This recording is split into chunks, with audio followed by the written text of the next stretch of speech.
Hi, and welcome to a new episode of the Let's Talk Melbourne podcast. We officially would like to welcome you all for season 3 of the pod. For the inaugural episode for this season, we've got a very special guest, Nick Hose. He is a journalist and a broadcaster on Channel 7. Nick is a lovely guy. He's incredibly bright and he speaks passionately about his love for journalism, disaster reporting, and a lot more. I hope you enjoy this episode, and I'm really appreciative of Nick coming by the pod and giving us his time. And also, if you have not already, kindly please subscribe to our Spotify and YouTube channel. It will help us immensely. Thank you. Welcome to a new episode of the Let's Talk Melbourne podcast. I'm your host, Vikas, and today I have someone whom you may have seen on television. And I'm pretty sure you have, because some of you have DM'd me already. So I'll request my guest to introduce himself, if that's okay. Of course, no worries. G'day, my name is Nick Hose. I'm an Australian journalist. I work at 7 and I'm a newsreader.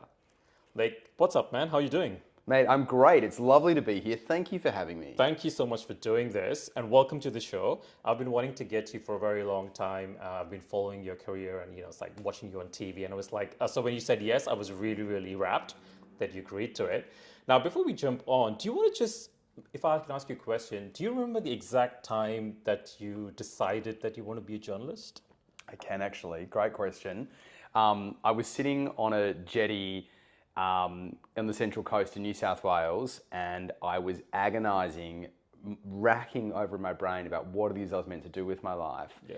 And I had this really clear thought all of a sudden, which was, you have been essentially volunteering your time at newspapers and in community radio for so many years now. It never feels like work. It's fun. Yeah. And maybe you should make that your job. Okay. Weird, I know. But I didn't have a traditional, I didn't finish school and know what I wanted to do. I was not that person at all. Okay. It took me years to figure out what I wanted to do. Okay, cool.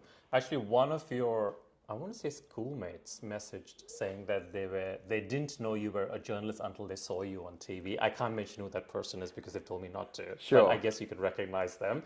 So I guess the point of that was your fame came up at an early age, would you say? Were you more comfortable being a public person and being in front of camera or being a social person? Well, I think that was my big anxiety, was that I Okay. knew underneath everything that I wanted to, that I love journalism, that I love storytelling and the news media, but I also knew that for me to be good at it, to do it, I needed to overcome my anxiety and my shyness, and I needed to be comfortable with public speaking, and that was a long journey, for me. I used to be racked with anxiety, which is why I'm always very, I like mentoring myself these days, because sometimes it's not always obvious what you're meant to do. Yes. And how, if you don't mind talking about, how do you come over that anxiety? Like, was it just so that someone who's listening or watching can learn something? I can absolutely. You know what?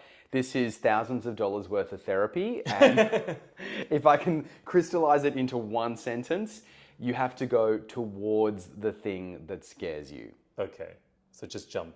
You have to go towards it. So our anxious brain, I had a lot of therapy around anxiety. Yeah. And our anxious brain perceives a threat in the jungle and we're scared. And you have to approach the thing that scares you, because the more that you approach it, the less scared you're going to be. And that's why doing things like community radio, regional news and television is a wonderful experience for people, because you can learn in a supportive environment. Yeah. Okay. That's great.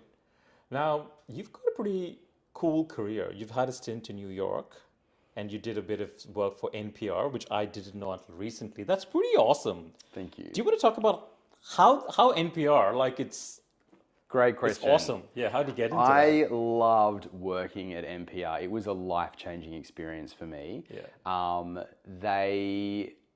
I worked on a program called the Leonard Lopate Show, which was a daily books and arts program at WNYC New York, Public Radio New York. I sent them an email and they said, what are 3 books that you're reading right now? And luckily, I was reading like really, you know, literary books like Gore Vidal and Donna Tartt. Like I wasn't reading trashy books. So 50 Shades of Grey? no, I wasn't reading Okay, 50 Shades of Grey. I was like, so I passed the first test, Yeah. and they met with me, and I just talked about my experience, and I was very charming, and how much I love the show. One thing I learned really early on in my career is learn everything you can learn about where it is that you want to work. Yeah. So when I sat down for the interview, I told them about their show, Okay. and they loved that. Yeah. And it was fabulous. It was one of the best experiences of my life. I bet. Yeah. I loved it. Yeah. I can talk about some of the people that I got to meet. Yes, please. So, Because this is fascinating. When I was doing research, I was like, wow, this is... Sorry, you go. no, go Yeah, for yeah. it. No, I mean, it is fascinating. It was an amazing time in my life. I was really, really happy. One of the first assignments I had was Hillary Clinton had released a book called Hard Choices. Yeah. And my job was to read her book and then prepare an interview with the host based off that book. Okay. Which, I mean, I always think to get paid to read, which is what I do now, is a huge honor. Okay. I think it's the greatest honor in the world to get paid to read. And that's exactly what I'm doing at the moment. But I got getting paid to read this book, which I would have read anyway. And then I just had a knack for pulling out the things that were interesting. Yeah. And that they turned out to be great talking points. Yep. I got to interview and meet Jeff Koons, that famous artist, Kevin Spacey before he was cancel cultured. Yeah.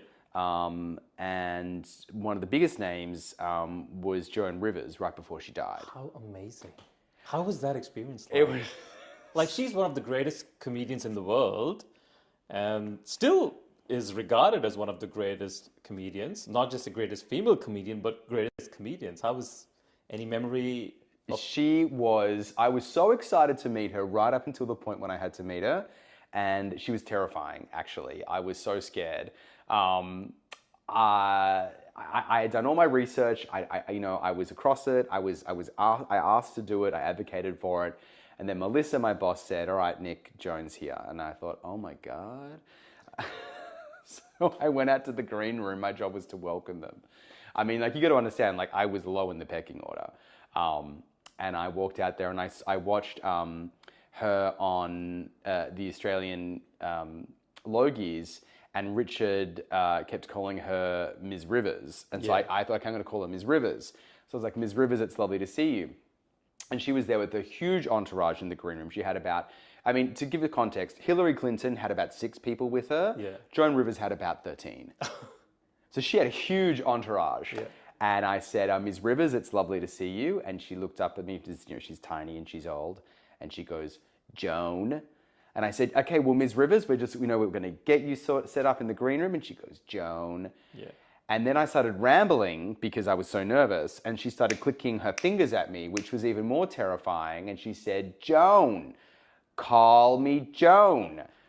And I It's a good American accent, by the way. It was a terrible accent, but I thought, oh my God, Joan Rivers is clicking her fingers at me. Like, that's amazing. Like, for the rest of my life, I will remember that story. Anyway, we got her set up, and once she was comfortable, I said, "Look, I loved you presenting the Logies, and I'm a big fan." And she was very sweet, and she said, "I'm coming back to Australia to do the Logies next year." Yep. Which, of course, she didn't do. And she was quite a frail person. She was very old. Yeah.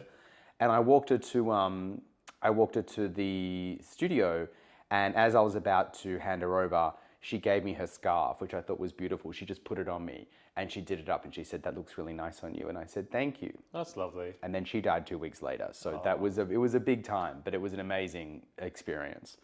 Okay. Well, it's fascinating, right? She's very funny. Yeah. Yeah. But don't call her Ms. Rivers.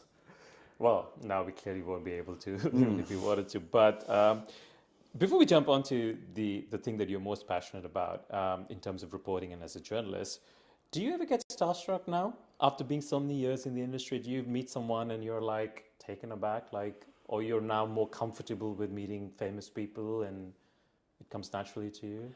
I think younger on, I certainly was. When I first met people like Stan Grant, maybe even Mark Ferguson to a certain extent, and Lee Sales, yes. Yeah. These people have such an aura about them, and we grow up watching these people in the media, and all of a sudden we're in the same room as them. It's amazing. But the thing that you have in common is journalism and the industry. So you have a language that you can always connect with them on. Yep. And so that's the thing that kind of gets you through. Yeah. I mean, I did have a moment in an elevator with Ida Buttrose once when she was at the ABC, and I just launched straight into it. I just introduced myself. I try and be on the front foot. And I think that that's helpful. I mean, famous people know that they're famous. Yep. You know, you don't need to pretend that they're not. Yep. So I just kind of launch into it now. And do people now, when they meet you, do they get starstruck, and then how do you react? That's so funny. I don't think it's starstruck. But surely someone would come up to you and say, "I've seen you on television." What it would often have happened to you? For sure. It definitely has. I mean, they either just kind of stare at you a little bit too long. You're like, why are they staring at me? Or I remember I went to visit my old cameraman in the country, and his mother-in-law is a huge Channel 7 watcher. Okay. And she came out to say hello, and she didn't realize I was going to be there. And she kind of got really starstruck and got really embarrassed. And she said she was just in a nightie, and she's like, "Oh, I would have put on something nicer if I knew it was going to be you." And of course, I'm standing there in active wear. I mean, it's not as if I'm in a suit, but it was really lovely. And I also think, yeah, when younger people recognize you and look up to you, and you know, perhaps you inspire them in some way, then that I think is very is a very lovely feeling. That's sweet, isn't it? Yeah. Absolutely. Yeah. I mean, we do it for the audience. It's all about the audience. There's no one more important than the audience. It's the people who watch. Awesome. Now, I wanted to talk to you about something that you're very passionate about. You've reported and covered a lot of stories through your career, but one of the things which I know that you really, really care about is disaster reporting. And I was wondering if you could talk to a couple of elements about that. Firstly, just so that people who don't necessarily fully understand what disaster reporting is, someone who may not be fully into like journalistic coverage, if you could talk about that, and then, you know, some of your experiences. Of course, yeah, of course. Well, so disaster reporting is essentially a natural disaster like a bushfire or a flood, and you know you're there to cover it essentially. So it's you're on the ground in an emergency situation, and it's a very important job because people are relying on the information that you give to make sometimes, you know, life or death decisions. So it really can't be understated how important it is. And it's something that I think is going to happen more and more in Australia. Which is unfortunate, but yeah, you're right, yeah. It is. So the first thing about it is, as a journalist, it's totally insane because everybody is leaving the disaster area and you're going towards it. Correct. So that is, for human beings, is quite a natural thing. You know, people want to flee and instead you're going in. So you've got to kind of get your head around that.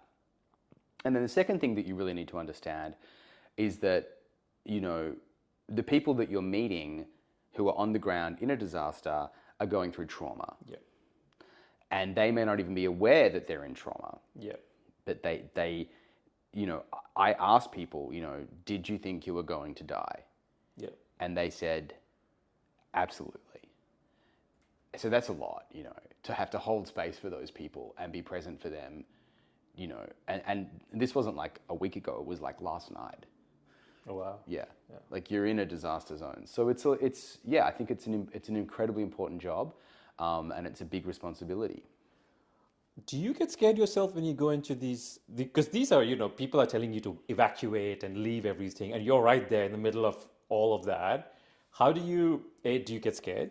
B, how is your mental bandwidth? Like, because you're processing everything, you're reporting, you're also, you know, there are multiple things that you're doing, you're making journalistic decisions. How do you grapple with all of that? A lot of it is the team. You want to have a really good team around you. So whether you're with just a camera operator or a camera operator and a sound person or a camera person and a producer, but the people that you're with really matter. You need to trust them. Okay. You need to be able to communicate with them. And yeah, I mean, we were in Batlow, which is in the Riverina after the Black Summer fires had ripped through the night before. And we took the wrong road out, and it was really sketchy. And, you know, all around us were gum trees that were burnt from the inside out. There was smoke everywhere. There was dead animals on the road. The sound of animals screaming in pain. It's a really, really, It's tough. It's tough. It's tough, yeah. You know, and if there was an active fire burning around us that, you know, if the wind had changed, then we would have to seek shelter. So, it is. It can be scary, but you've got a job to do, and that's what you're focused on. And I'm just curious, and you don't have to answer this if you're not comfortable. But when you see these images of like the bushfires was horrifying, right? Like you saw burnt animals, you saw houses being burnt down. From your own mental health perspective, how do you check out after doing all of this, and how do you sort of come to grips with this is what you've just seen, and then you're going back and It's a great question. And I want to finish it by saying what I think would be helpful for my industry. Yeah. But I'm going to start it by saying that it is tough because, I often find it's men who cry the most. And I think part of that is because they're holding it together. You know, we live in a culture where men don't express their emotions. Yep. Holding it together, holding it together, holding it together for everybody around them. And then you put a camera on them and you say to them, how are you feeling? Well, no one's asked them how they're feeling. Yeah. And then they just start crying. And you got to kind of hold that for them.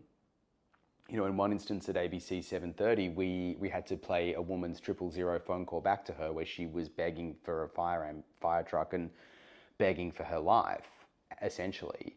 And we were in the ruins of her home that had burnt down. She was sleeping on in a caravan on her burnt out property.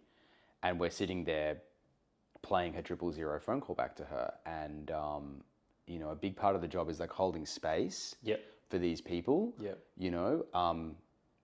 You want to be empathetic, but you actually don't want to have too much emotion. Yep. Because then it makes it about you. Correct. So you got to hold it for them. So they get to be emotional. You don't get to be emotional. Yeah. And then I think after a while, a lot of that, it does start to, I have this thing, what's it called? Like empathy fatigue. Yeah. Where you go through That's something. exactly right. That's what I was going to ask you because I was curious to empathy fatigue is the right way to describe real. it. Yeah, it's real. It's absolutely real. It's absolutely real. And you become a bit desensitized, I think, after a while. And, to hold such a space for these people to then go back into normal society and care that, someone got dumped by their boyfriend or, and you're like, lesser problems, there's lesser problems, like I was just talking to someone that thought they were going to die. They spent all night with the fire hose and 6 people on either side of their house fighting a fire. And when the wind changed, they thought that they were going to die. Like, people were in such an enormous sense of shock and trauma. And I think, to say one thing that I think is really important that I think as an industry we should do is that it's very hard to just come back from a fire zone or a flood zone and just be expected to just fit back into society. Yeah. I happened quite a few times where they were like, yeah, the employee assistance number is on the back of the toilet if you need to call anyone, and can you be in the 3:00 meeting? And you're like, I just had people crying on my shoulder, tell me that they'd lost everything, and now I got to go into a meeting. So I think what would be really helpful is that if there was a mandatory, that if these big companies like ABC, 7, 9, if they got in a psychologist and you were really forced to debrief about what you'd experienced. Because I think that for me, and I think for a lot of people, that could be really helpful to acknowledge it and just debrief on it. Absolutely, because I think it's also, I can just imagine it's a lot you're taking in subconsciously, and it's building up and it's dormant. But as you said, one day that fatigue might kick in, and then it's a whole different scenario. Well, I loved the Blake Johnson interview that you did, and thank you. He did an excellent job of just talking about journalism and what journalism is. And when you initially asked me to be on this, I thought, well, what can I add that Blake hasn't added, because he's really said it all. But one thing he said that I thought was really interesting was the burnout from COVID. That we all lived that story, and at least with the bushfires, you could go back to your city house. But in COVID, it was 24/7, wasn't it? Yep. Yeah, and you were stuck. And that was, yeah, at that time, I think no one knew if there was a way out. And if there was, we just didn't know when. No, Right? Like, yeah. it was so unknown. But yeah, the disaster stuff is interesting, and I think that you like go further and further and further into an area that's been evacuated. And for the bushfires, you're going through SES checkpoints, you're showing your credentials, you're getting into your fire gear. There is so much smoke everywhere that it's coming in through the car, it's coming in through the air conditioner, you can smell it. You eventually can't smell it because you're desensitized to it. You get to the town that's been evacuated, and whoever is there because they literally chose to stay. The ambulance paramedics have left, the police have left, the firefighters have left, apart from the RFS. There is the town. It's the closest thing to a post-apocalyptic world you can get to. It's incredibly surreal. And the people that are there are highly traumatized. Yeah. But all around. So thank you for sharing that, and I can't even imagine what you must be. It's quite brave of you to do that. But do you ever say like, you know what, I can't be bothered, I'm done? It's not in my nature because every single part of me always wants to go. Okay. And I don't know why I'm like that, but I just am. And I think it takes a certain type of person who wants to go towards the danger. Yeah. But no. Just intrinsically, you're that kind of a person who would gravitate towards it. Yeah, for me, I've had this great desire to do it, and I don't know why I'm like that, but I love it. And I do think, though, that we need to get better at talking about what we experience. I think when I first started doing it, it was you just have a beer at the pub. Yeah. And you can talk about it over a beer, but you don't really, And then, of course, if you are upset by it and you raise that, then maybe you won't get sent again. And, of course, you want to get sent again. True. So, yeah. But no, I would always put my hand up to do it, and I love it because I think it's an important job. It's really important to get that information out there and to record this moment in history. Yeah, no, I mean, I was just going to say, if I can say so, in my humble opinion, I think it's amazing what you do. And thank you for doing that, because for us who live in the city or who, on the fringes of the city, it's important to know those stories. It's important to know our country, our people, and what they're going through, because that's how we can drive change and have a voice. So thank you for doing that. No, really, it's the SES, it's the volunteers, it's the, Yeah, of course, it's all of them, but it's also, you're going there into pretty much a disaster zone, so to speak, and covering and bringing that in front of the country and perhaps even the world, So it's got its own challenges. So don't undersell what you're doing. Thank you. I appreciate that. Can I say two more things while I remember? Yes, please. Absolutely. So I think that this is a really important message that, in my experience, and I could be wrong, but this is what I often tell people, in a bushfire or a flood, the person, and if you choose to stay or you're caught up in that disaster, from what I learned and experienced during Black Summer and the floods, is that the person who's most likely to come to your rescue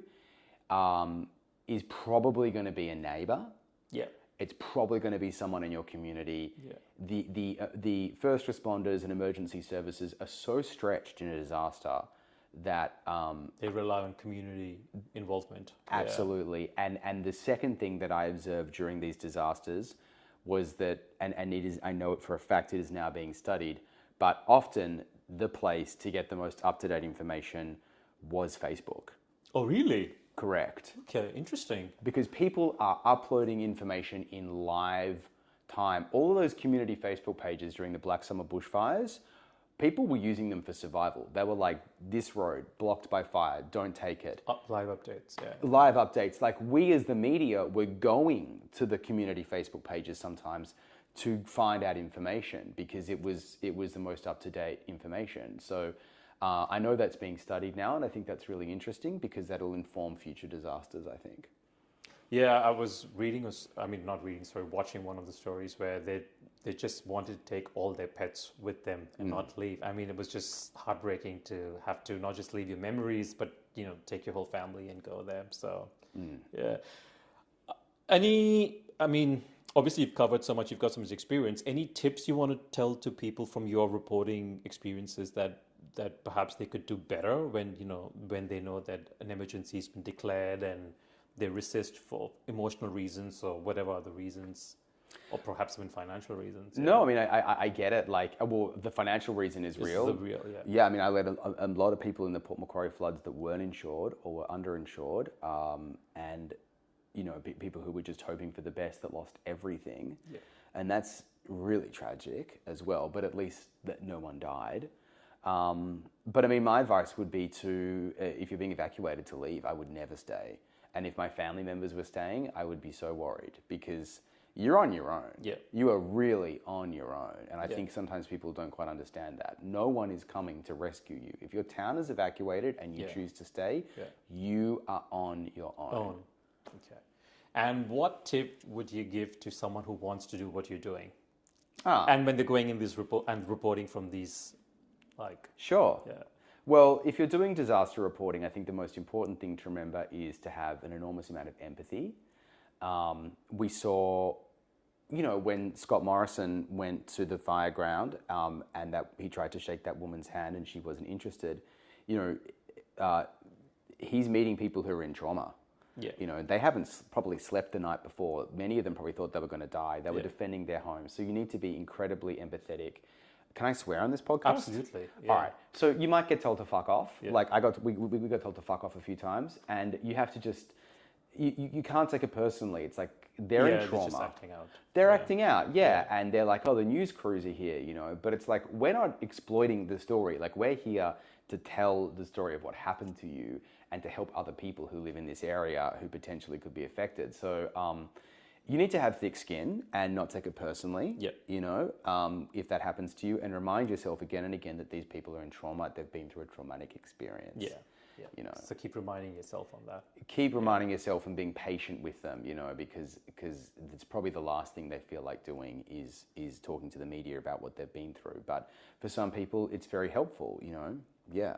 Do you think, I mean, it's a left field question, do you think young people now would want to get into journalism in Australia? Or they're checking out, or everyone wants to be an influencer? I don't know. No, I can't keep up. Vic, you do know. I think everybody does want to be an influencer. Yeah, I think that, there just isn't the thousands and thousands of people who want to work in television, particularly TV news, the way that there used to be. We would get these people, they'd come as producers with the hope of being on camera. They'd last 3 months and they'd get a job in PR and they leave. Yeah. The people that have the skills, like they're quite technical, but things like a lineup producer.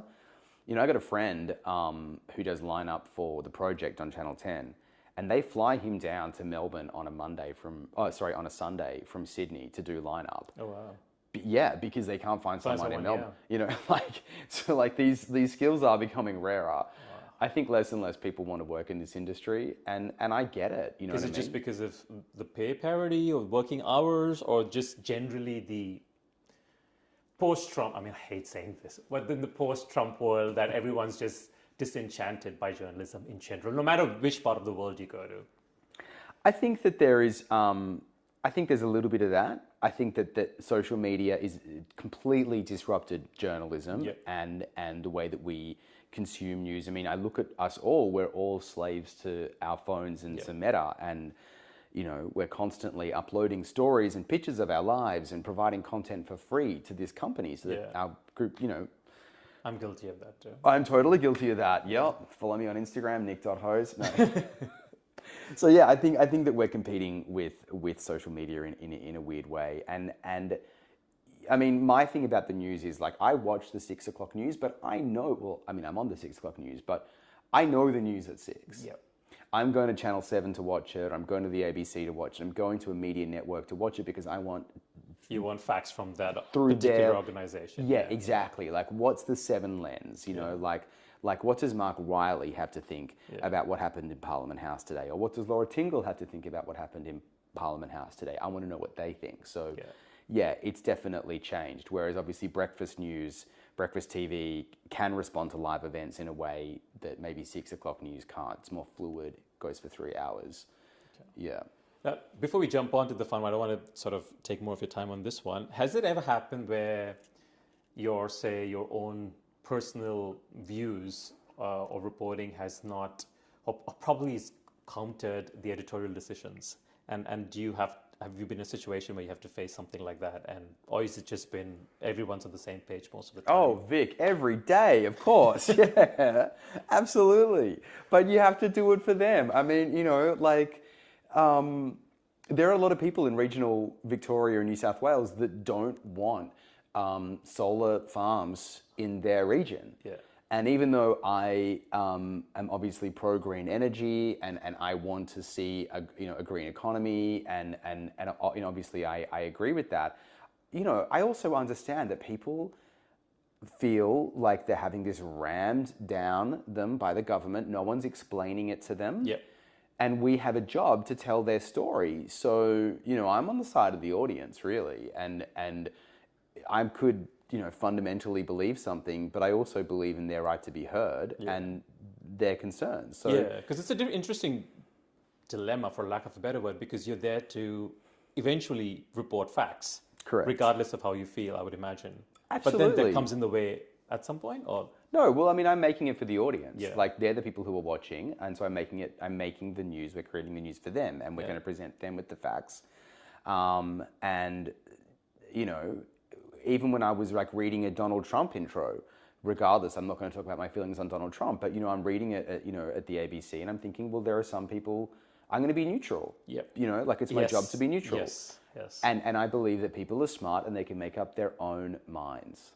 Oh, that's awesome. I think we have to come back and talk on another episode about journalism and politics and, that. But that could be for another time. I would love to. Vic, I am so honored to be on your podcast. I'm honored to interview you. I would come back anytime. It's a real pleasure, honestly. I've been looking forward to it. So thank you so much. Well, that's great. Now, are you ready to get in some fun stuff? It's all been fun, but yeah, let's do more fun stuff. I'm going to have a quick sip of beer. Absolutely. Yeah. Take your time. So I'll explain this game. So essentially, we call this the Furious 10. So I ask you 10 rapid questions. You don't have time to think. You can't change your answers. You just have to spontaneously respond at the first thing that comes to your mind. Some of them could be potentially controversial, but you can't take the fifth. If you can't take the fifth, means he can't, no cop out. He has to answer it. Done. Do it. Ready? You got it. All right. All right. So we ready to start? Yeah, ready to start. If you were not a journalist, what would you be? A sommelier. What's that? A wine taster. Oh, sorry. I didn't know that's something. What? If you had 3 dinner party guests, dead or alive, whom would they be? Okay, first thing to come to my mind, Barack Obama. Oh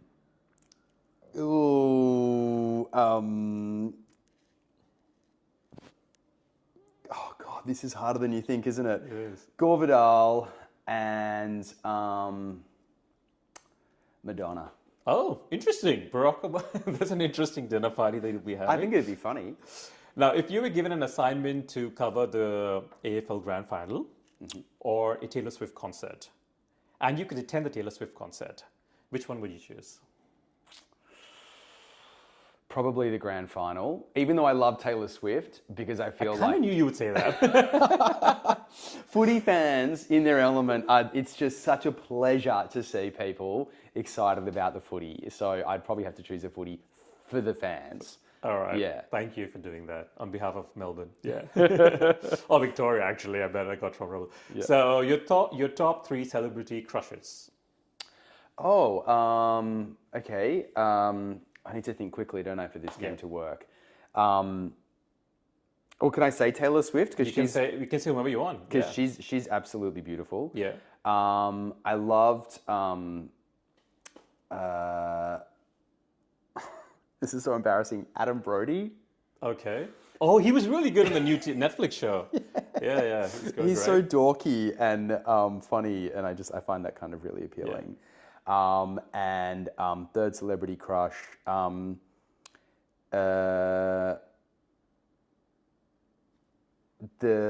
my God. Sorry, this game is harder than it seems. It's too long. It's too long. I'm taking too long to answer your questions. What's his name? Patterson, the guy from Robert Patterson. Yeah, he's got beautiful eyes. Okay, great. Now, George Clooney or Brad Pitt, pick one. George Clooney. Ryan Reynolds or Ryan Gosling? Ryan Reynolds. Really? Absolutely. Okay. Now, if you could pick 3 of your mates or colleagues or family or whomever you wanted to, and you could get an all-paid expenses trip to go on a holiday in first class, whom would those 3 people be? It could be anyone. No, easy. Yeah, straight off the bat. Yeah. Karina Carvello, my friend, we became friends at the ABC. She's a journalist. She's at 7 now. She's a newsreader. Joshy Bavis, who's a really good mate of mine. He's a 9 reporter in Brisbane. Beautiful man. Okay. And Amelia Terzon, who's a finance reporter for the ABC. We are like brother and sister. We love each other. So yeah, they're my 3 friends I'd take straight away. Awesome. Now, the 4 of you are on a flight, in your first class Singapore Airlines flight, just say, and you're going to Barbados, and the flight is about to crash. Mm-hmm. You have only 1 parachute. Mm. And from these 3, you can only save 1. Whom would you pick? Oh, that's so mean. Well, it's supposed to be fun. Do I really have to answer that? I mean, it's for fun. It's not fun. serious, so yeah. Okay. Well, I'm sorry, Josh. I love you, buddy, but like I'd have to save one of the women because isn't that chivalrous? It's yours. I don't know. Yeah, I guess I'd have to be chivalrous. Oh God, they're going to listen to this and be like, Nick, how come you wouldn't save me? It's for fun, guys, so don't take it seriously. All right. Yeah. I'm leaning towards Karina because no offense, Amelia, but Karina's got great shoes and it would be a real. Well, actually, no. But then if she, well, see, there you go. Then you have to do it for fashion. So there you go. Correct. Absolutely. All right. And what advice would you give to someone who wants to be the next Nick on Channel 7? Oh, great question. The advice I would give is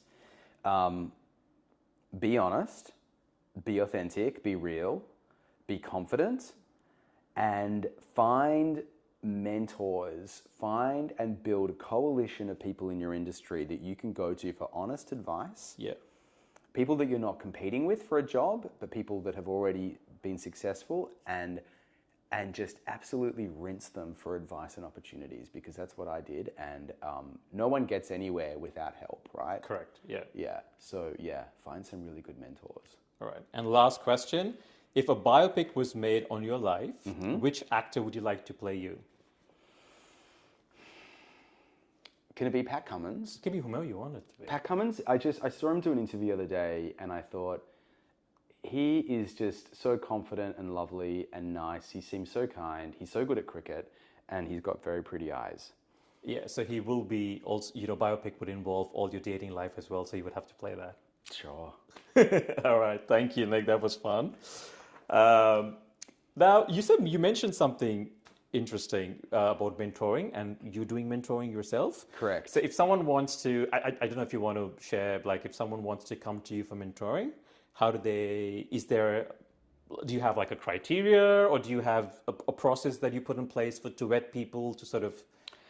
The way that it usually works is, if you have to be bold enough to be able to reach out to me to ask for help, okay, in the first place, like, because I had to do that, like Jeremy Fernandez was a career mentor of mine, and I just cold emailed him one day. So you've got to kind of you've got to have that initial thing yourself to reach out, and if someone does reach out and they ask for my advice or my help, I will always say yes. Yeah. Always, but you'd be surprised how many people don't do that. Exactly. That's why I wanted to. Yeah. Yeah.